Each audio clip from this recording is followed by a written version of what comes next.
Pushpa 2-ന്റെ premium സ്ക്രീനിംഗിനിടെ യുവതി മരിച്ച സംഭവത്തിൽ നിയമോപദേശം തേടിയിരിക്കുകയാണ് നടൻ അല്ലു അർജുൻ. താരത്തിനെതിരെ മനഃപൂർവ്വമല്ലാത്ത നരഹത്യയ്ക്ക് കേസെടുത്തതിന് പിന്നാലെയാണ് നടൻ നിയമോപദേശം തേടിയത്.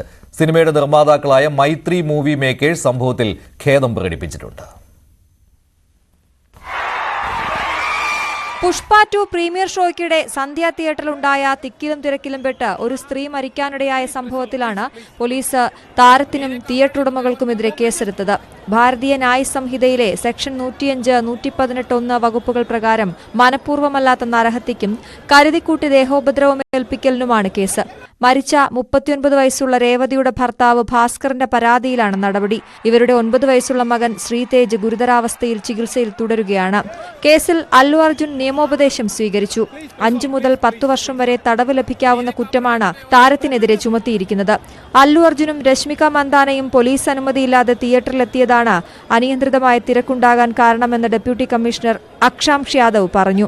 സന്ധ്യ തിയേറ്റർ ഉടമകൾ വിവരമറിഞ്ഞിട്ടും വേണ്ട സുരക്ഷാ മുന്നൊരുക്കങ്ങൾ സ്വീകരിച്ചിരുന്നില്ലെന്നും ആക്ഷേപമുണ്ട്. അതേസമയം സംഭവത്തിൽ മൈത്രി മൂവി മേക്കേഴ്സ് ഖേദം പ്രകടിപ്പിച്ചു. ഇത്തരമൊരു സംഭവം നിർഭാഗ്യകരമെന്ന് നിർമ്മാതാക്കളും അറിയിച്ചു. മരിച്ച രേവതിയുടെ കുടുംബത്തിന് സാധ്യമായ എന്ത് പിന്തുണയും നൽകുമെന്ന് എക്സ്പോസ്റ്റിലൂടെ അവർ വ്യക്തമാക്കി. News desk, news 18.